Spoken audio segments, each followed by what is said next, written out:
Coucou, c'est Emmanuel, j'espère que tu vas bien. Je te retrouve dans une guidance intemporelle et générale afin de pouvoir t'encourager. C'est parti. Où est-ce que tu en es dans ta pratique spirituelle? Qu'est-ce que tu peux mettre de neuf ou qu'est-ce que tu peux amplifier?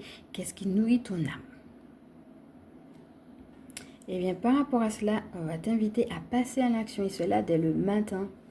Donc, regarde, c'est soit un passage à l'action par rapport à un projet que tu as déjà, ou soit un passage à l'action par rapport justement à la question que je viens de te poser tout à l'heure. Donc, l'idée de prendre la décision et puis go, comme c'est marqué ici. On va te demander de te pardonner, de cesser d'avoir des images négatives de toi-même. Tout ira bien. Respire et relâche ce fardeau, relâche ce poids. Actionne ta foi. Donc, sur quoi tu as besoin d'actionner ta foi? Et peut-être que c'est là, justement, que tes pratiques spirituelles pourront t'aider. Affirme déjà que c'est fait.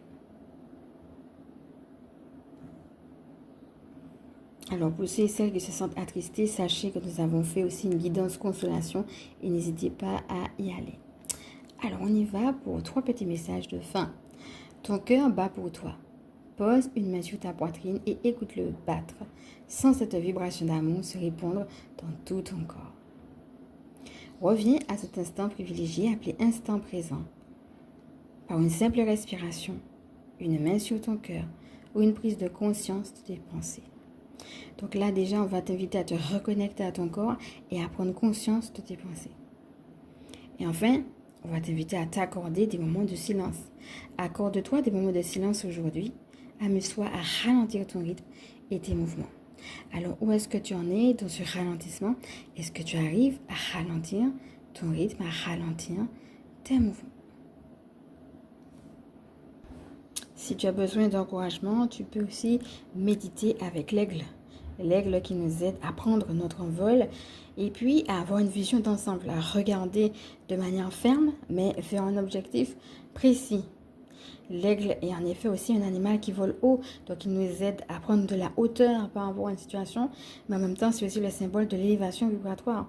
Et même dans certains cas, on représente l'aigle comme étant une représentation du divin lui-même.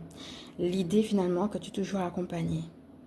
Alors là, moi, une phrase qui m'aide beaucoup, c'est le fait que je me dis que je peux toujours marcher, même quand je me sens plat ou fatiguée, que ce soit physiquement ou que ce soit par rapport à une épreuve. On a beaucoup parlé des épreuves aussi lors des dernières guidances. Et bien le fait que je peux continuer à marcher, justement parce que je suis